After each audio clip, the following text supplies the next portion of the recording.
Hey, Amplify You family, Michelle Abraham here today, and I am bringing you an amazing guest today. His name's Iman Aghay, and Iman I met a few months ago actually in person, but I've known about Iman for so long. He is a legend in the online marketing space.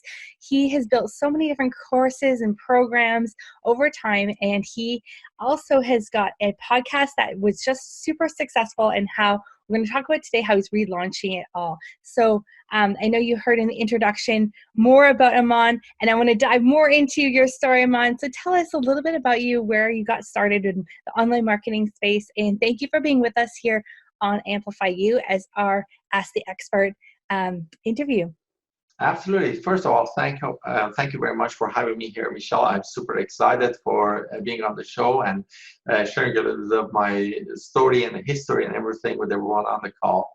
And well, how I started with online marketing, that goes back to many years ago when I was studying my MBA.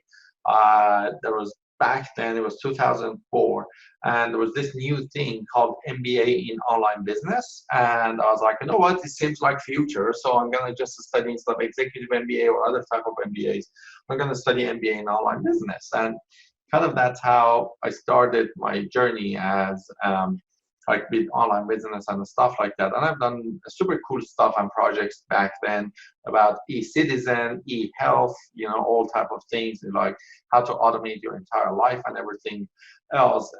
Back then there were just ideas and stuff like that. And we created lots and lots of stuff. But in 2009, I immigrated to Canada, and I decided to kind of become an international professional public speaker. And as part of that, I started using my online marketing knowledge into building my business as a public speaker. And the whole combination led me into creating online courses.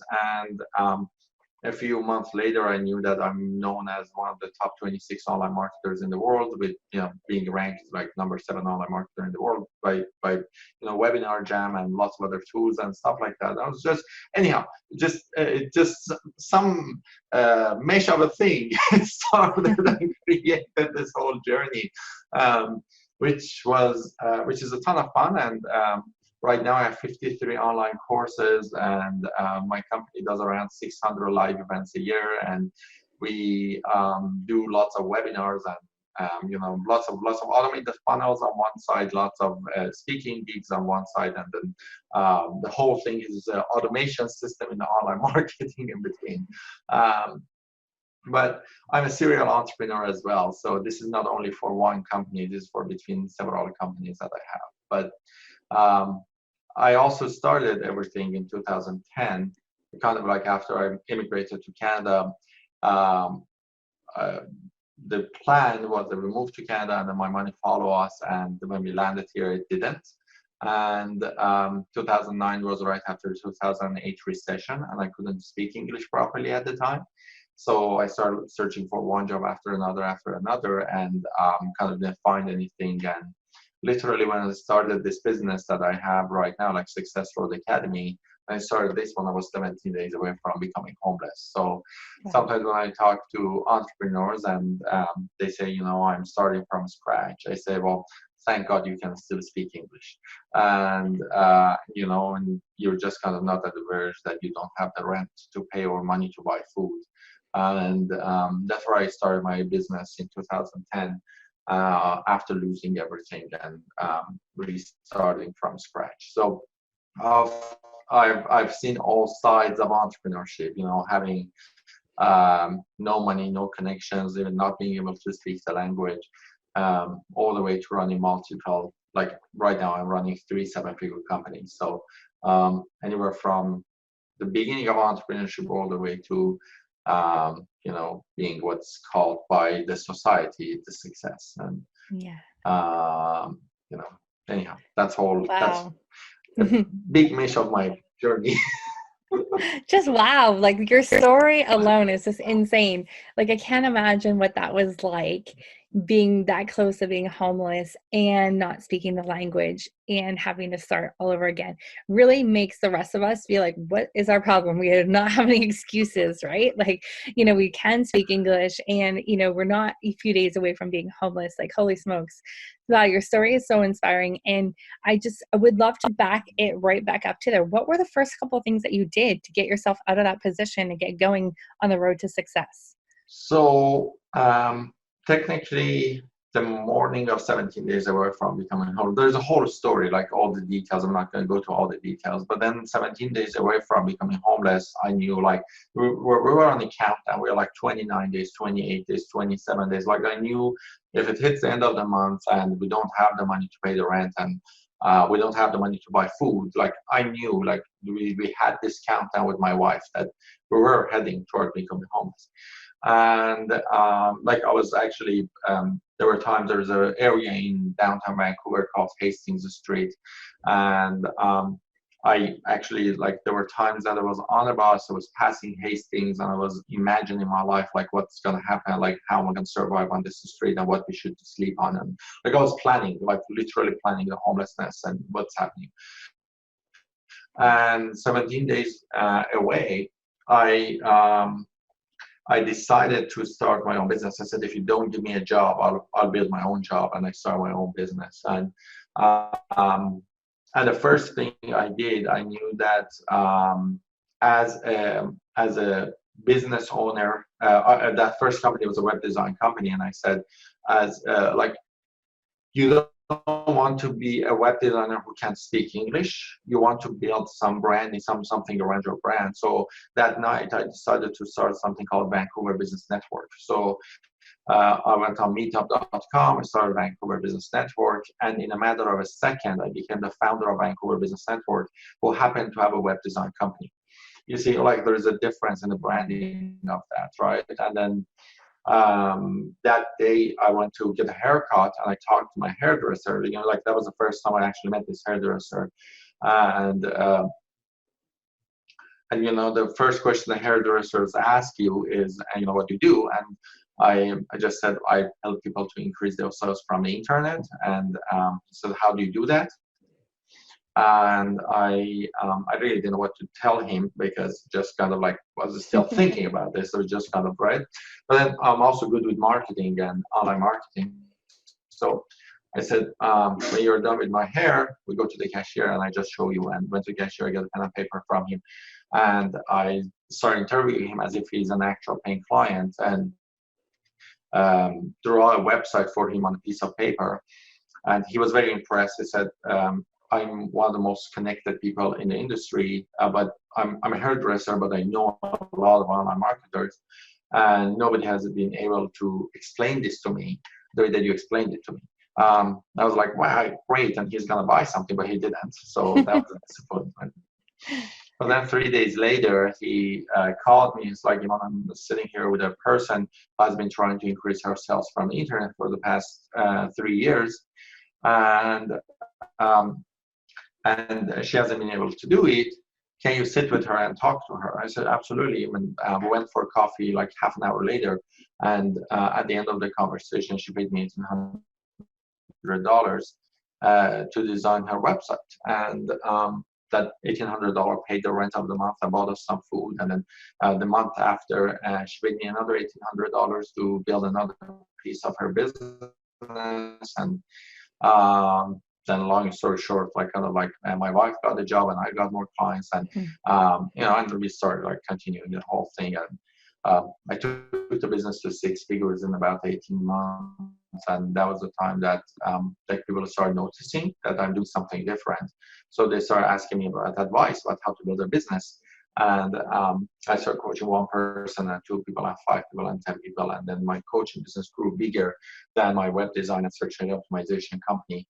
And I decided to keep the coaching and let go of the web design. And kind of like the rest is the history to, how that led to course creation and online courses and webinars and, all the other things that happened after that, the podcasts and all of that Yeah. happened. That was Wow. a natural progression after that. Wow, what a story. That's amazing. And just like your willingness not to give up during that time and just, have faith that it's going to happen. And wow, that's so incredible. Now, we share a passion for helping entrepreneurs who want to make a difference in the world. Why did you choose to help those kind of entrepreneurs?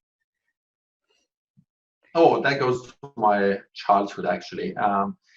So when I was growing up, my dad was an entrepreneur, and he was a really good entrepreneur. But then he used to work really hard. Like he always worked really hard, and um, there were times that although we were living in the same home, he would come home after we slept, and we would leave home before we woke up. So there were like periods of time that I hadn't seen my dad for 3 months in a row, although we were living in the same home. So like as I grew up, I started questioning everything. When I was 12, I went to him and I was like, Dad, when do you want to stop this craziness?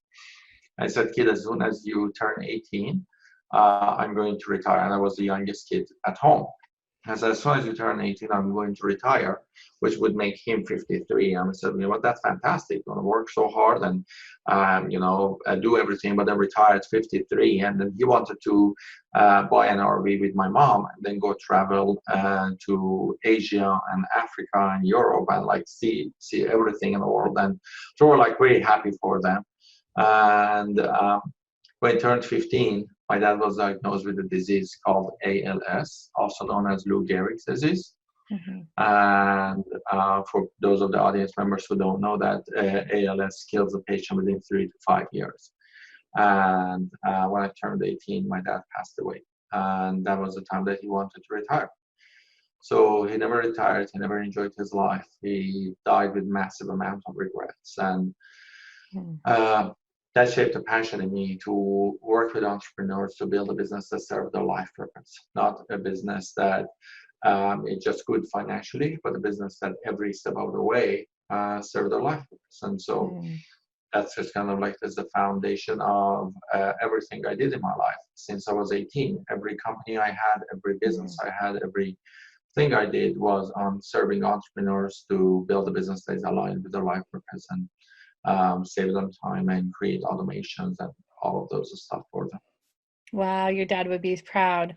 That's so inspiring. And having an entrepreneur for a father myself growing up, I see how hard he worked in like so many businesses and successes and failures. And oh my gosh, it was so hard to see if doing things now the way we can do things and we have the tools and to do things so differently now that we can really build a business around our lifestyle and make sure that we don't miss out on those moments with our kids. And those, now you've taken full advantage of what your dad would have done when he retired. Now you're traveling all over the world with your wife. Tell us a little bit about that.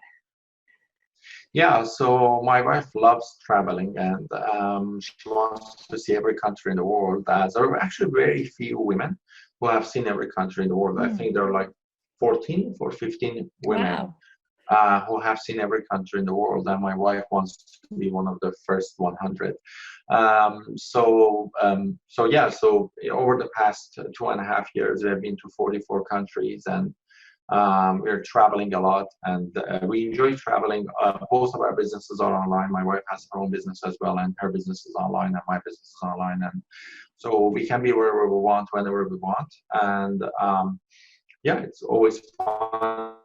At this particular second we are recording this, I'm in Vancouver in my home studio, but most days I'm actually on the road, and yeah, we're just kind of in the next interesting, exciting place, and it's actually very, very. It's a ton of fun, and at times can get tiring. We don't have any kids, so that helps a lot with being able to travel. And so, yeah, that's That's kind of where awesome. we're at right now.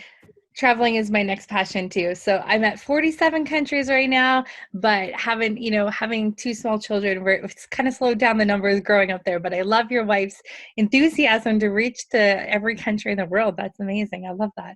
Maybe I'm gonna think about that as well as something. I didn't know that so few women had actually been to every country in the world. That's very cool. Yeah. Amazing. Now, I want to jump into something I heard you say. I was at an event that you put on a few weeks ago. It was, about a few weeks ago now. And you said something that so you had a podcast, which is relaunching soon. We're going to talk about that in a minute.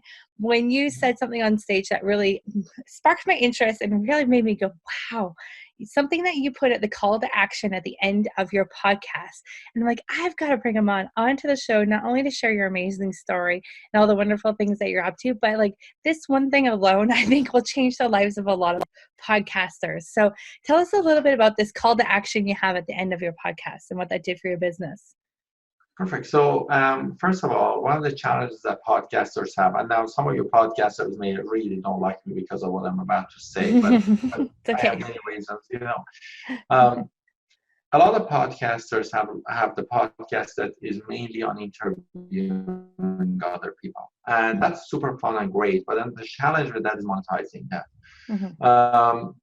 There are lots of ways of monetization, but there is no way better monetization than actually selling your mentorship programs. I mean, if your podcast is generating mentorship clients for you, there is absolutely no other way that any monetization can come close to it. And the way that I always look at it is that if your podcast has listeners and people are listening to it, interviewing other people is putting other people on the spotlight, and you are losing the prime section of your own podcast for your own benefit. Like you are having this show and all of this like amazing thing, but then you are giving the prime focus to somebody else instead of using it for yourself. Now, there are some benefits to that. Obviously, everybody knows you, Michelle, as opposed to me, right? In the long term. However, it's okay. I have the same philosophy as you. I teach the same way.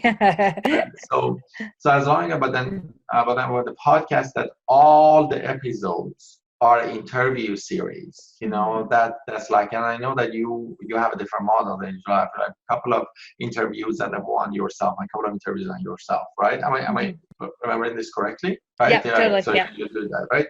So so that's one thing, that you definitely want to have a few episodes that's just you are training, you are talking, right?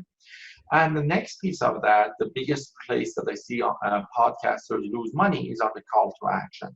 Which there is no call to action. The call to action is, hey, like subscribe to my podcast, go get like on my mailing list, stuff like that. Instead of having an invitation for people to fill in an application form to work with them one-on-one, or like in a mentorship program or something like that. So one of the things I do in my shows and my podcasts and stuff, we have a URL on our website /apply. So my website is successroadacademy.com. And so we have this URL called successroadacademy.com /apply, with an application form for people to fill in so they can work with us in one of our mentorship programs. And at the end of every episode, anything I do, I have this invitation for people, which kind of, I'm going to say it slowly so people can write it. Like this has made me hundreds of thousands of dollars. So you write it down. Like it's literally a simple sentence. But at the end of every episode, I say something like this. Thank you very much for listening to this podcast. And if you are an entrepreneur and don't have a mentor who can take your hand and walk you every step of the way to help you achieve the results that you want to achieve in your business, please go to /apply and fill in an application form to work with a mentor. One of my team members will get on the phone and have a free one-on-one conversation with you on how one of our mentorship programs can help you grow your business. So make sure to go to successroadacademy.com /apply and fill in the application form. Now, generally, on every podcast, on every show, I used to get 5 to 7 people go to successroadacademy.com /apply. But these people are people who are listening to my podcast. One of the coolest things about podcasts is that most people listen to the entire podcast, to the entire show. These people have a relationship with me, already know me. They go to our website, and then every week, my team was converting 3 to 5 people to our $10,000 mentorship program. You know, that just on its own, we were generating $30,000 to $50,000 a week from my podcast. You know, Mhm. and these are not podcasts we were having like tens of thousands of listeners. First of all, there are lots of podcasts that say, "Oh, we have 1 million downloads, we have like 5 million downloads," and I'm like, "So Yeah, what?" yeah, that's great, but How many people are yeah. actually listening to your podcast? How many people even know they are downloading your podcast because the tools are downloading your podcast automatically? That means nothing. How many people are actually listening to that podcast that is Mhm, being downloaded, right? mhm, Now, because I was doing my podcast on Blog Talk Radio and I was doing it live, I mhm, could actually see how many people are listening to it live. And the reality is that there were only 50, 70, 100 people were listening to it live. So we didn't have like hundreds of thousands of people listening to it, right? There were like 50, 70, 100 people were listening, or 150 people were listening live. But then out of that, there were like 5 to 7 people applying online, and 3 to 5 people made us 10K. So that's like just kind of putting that into perspective mhm, of how big of a difference it can make if you have a proper call to action, if you have a proper show. That's huge. Now, one thing with my podcast was that my podcast was focused on one particular marketing technique every single week, right? So I would sit there, I would teach for an hour live on a particular topic. And that was my failure also as my podcast, because every week I was talking about a different topic, and mhm, we're getting 3 to 5 clients. So then the 3 to 5 clients would come on a different topic on board. So then we needed to give them mentors, but then my mentors didn't have the knowledge on all the aspects that I was talking about, yeah, right? So one week we would get a person who wanted to write a book. One week we would get a person who wanted to do a live event. One week we would get a person who wanted to do a podcast. And then the mentors who were working for me, they didn't have all that knowledge. They're like, Iman, you have done it, but we haven't done it for ourselves. So that was why I stopped my podcast, mm, because my podcast was about so many different topics instead of being focused on one thing. And now that we are relaunching it about one particular topic. So every week we have one call to action toward one beginning point. So then that way we can actually make it super focused and help people better, and also the company can grow better. Um, not having that focus, although we were having great success with clients, but then we also had an overwhelm on how to deliver mhm. the packages we were selling, and that's why I stopped it. And Yeah, well, there's one thing to be too successful at something and have to stop, and then at least it wasn't from the crickets, right? yeah, Uh, exactly. Right. And most of it is actually challenging, like not having yes. enough clients, or having enough clients that want different services that you will have hard time offering. Mhm. Both are actually pretty challenging.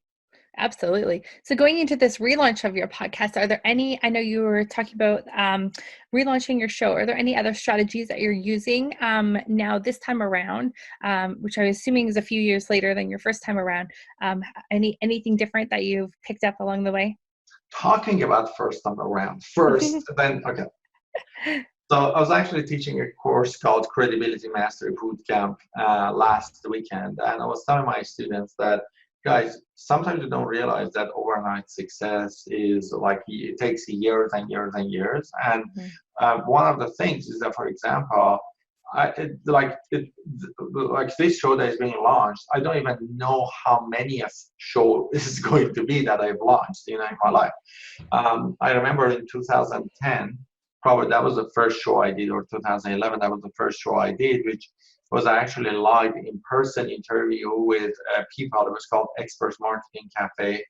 And I bought this Kodak ZI-8 camera with a microphone, and then I bought 2 chairs and a fireplace, and then we would sit in front of this. Like people actually physically would come to my office, would sit in it. I would interview people, and that was my first show, and we put it Mhm. on YouTube. And I did like 10 episodes of that, and I learned a lot. I like what to do, what not to do. And I did another show called Extreme Business Builders, which was an online live kind of show on a webinar where I was interviewing people. I was actually showing my students a couple of weeks ago how awful of an interviewer I was, and how long it took for me to actually learn how to interview and stuff like that. Literally, the first episode of Extreme Business Builder, I got online and I had a guest, and it's like, okay, go. And the person I was interviewing was like, what is like, okay, go. Like, I mean, like, we are live, go. Like, people are watching us live. No pre-talk, just go. Yeah, but I didn't know, right? So I just kind of over the years, like, I learned, and then Experts Marketing Experts Cafe, which is the show I'm talking about, like what we were talking earlier today. That was a show in 2015. So 7 Hour Marketing Experts Cafe was a result of failures of probably 8 or 9 shows that I ran before Marketing Experts Cafe, which was financially very beneficial to me, but then again had its own failure in terms of my success. Like it was too successful and caused the rethink about it. And then now in 2019 we are actually launching another show. And like between then till now we had another show called Weekly Business Class. And so I mean, the business of shows. I've tried so many different things. I learned so many different things from different ones. But then, Well, yes, we're actually about to launch. Oh, yeah, go ahead. I was just going to say, I think there's a lesson in that alone, is that, sure, yeah, one show works and then you stop and you change and you pivot. Like, you don't just stick with something for the sake of sticking with it. You learn some lessons, you pivot, you change, you move on, you grow. I mean, I heard Rachel Hollis even speak on stage a few weeks ago too, where she said that, this book that's a huge success, everyone's like, oh, your first book is huge. She's like, that's not my first book. That was like my 6th book, Yeah. So yeah, there's definitely something to be said about like keep going, keep trying different things. And so, sorry, I interrupted you about what you're going to say about your the next show that's coming out. No, absolutely. So yeah, so the next one is called Speaking with Iman, but it's called Speaking with Iman on YouTube. And we're not going to name it Speaking with Iman on podcast. And the reason for that is because podcast, like when you are promoting something on YouTube, is very different. The algorithm of YouTube is different. I mean, people don't know that. Many people don't pay attention to this. So YouTube works per video. So when you're uploading something on YouTube, every title of every video is important. On a podcast, the titles of your podcast, that every episode isn't as important as the name of your podcast, the general name of your podcast. So the name of the show on YouTube is going to be Speaking with Iman. The channel is going to be Iman Aghay, but then the show is called Speaking with Iman. But then people are going to find every video based on the title of that video, right? Gotcha. But then on podcast, probably we're going to name it differently. And the reason for that is because, as I said, like, we want to have a show, like, if people who don't know me go online and see Speaking with Iman, that's not interesting enough for them to be able to want to listen to it or log into it, right? If I was a really well-known person, like if I was, for example, Larry King, the show like with Larry King or Ellen, that would work. But then when you are building your brand, and even if you're building your brand, I mean, like Gary Vaynerchuk probably has one of the biggest brands on social media right now. And every time I talk about Gary Vaynerchuk, probably 60% of the people in the room don't know who he is, right? So even if you are doing it that way, there's a lot of people who don't know who you are, and even if you are the icon on that. So, I mean, even Tony Robbins, I usually get 10% to 15% of people in the room don't know who Tony Robbins is. And he's been everywhere for as long as anybody can remember, right? And yet there are lots of people who don't know who he is. And so, yeah, it's true. I was at Brendan Burchard's event a few weeks ago in California, and he had about 2,200 people in the room. And I think a quarter of the room put up their hand saying they just found out about him within the last 30 days. And they were at a live event of his too, right? So, it just shows that people are always discovering you. And they're always, you've always got new people to talk to. Yeah, absolutely. Absolutely. That's totally normal. That's what it is, right? So that's why it's important that, when you're naming your show for your podcast, you name it for strangers. When you're naming your show for YouTube, it doesn't matter because every video that goes on YouTube, the title of that video and description of that video matters, but then the complete name of the show doesn't matter on YouTube. Right. So in YouTube, are you guys focusing on the SEO of each of the titles then? Absolutely. As far as the topic? The titles, descriptions, and also there is a community. There is a huge community part of YouTube, so that the collaboration with other YouTubers is really important on YouTube. And that's one of the things that people don't know. For example, if there is another YouTuber that is in your own genre and people search their name, would be really amazing if you go and do a video with them in collaboration, so you can have their name, your YouTube title, and so when people search for that person, they can find your video, and kind of automatically YouTube brings your show as a recommendation for people who are watching that person.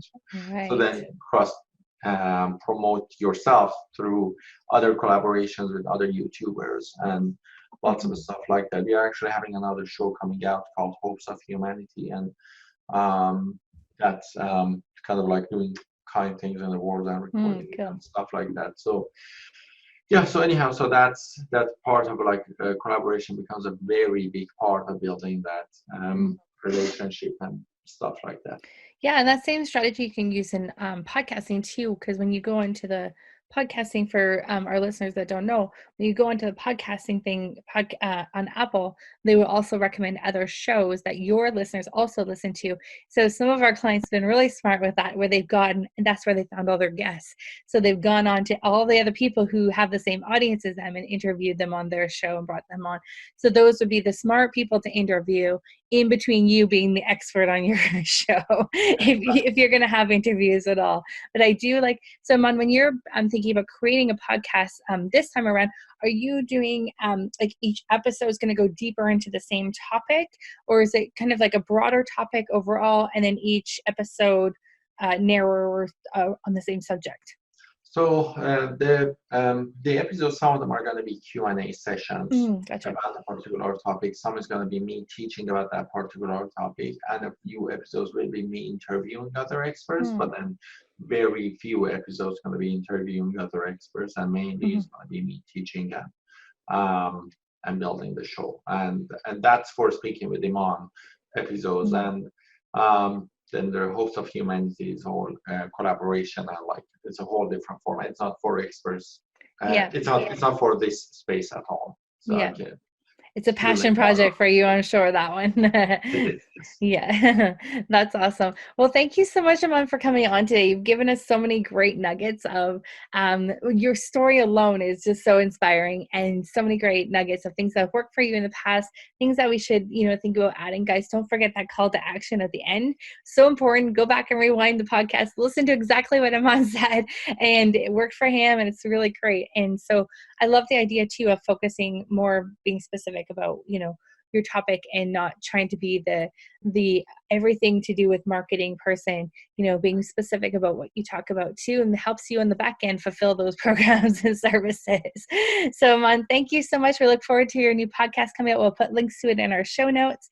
And also, where can we find out more information about you, how to work with you? Actually, all my information can be found on my blog, which is imanaghay.com, and Aghay is Aghay, and Iman is IMAN. So it is IMANAGHAY.com. Having a very unique name is good and bad at the same time, right? Because like nobody else in the world is called Iman Aghay, and yet like people who are looking for Iman Aghay have a hard time typing Iman Aghay. Right. At least your domain was available. Mine is still not. Too many famous Abrahams out there. Awesome. Well, thank you, Iman, and I'll make sure I link your website too into our show notes so people can find you if they cannot figure out how to spell it. So thank you so much. We'll look forward to chatting with you again. And okay, everyone, make sure that you go and take a look at what Iman is doing over on his blog, imanaghay.com. And we look forward to seeing you on our next episode.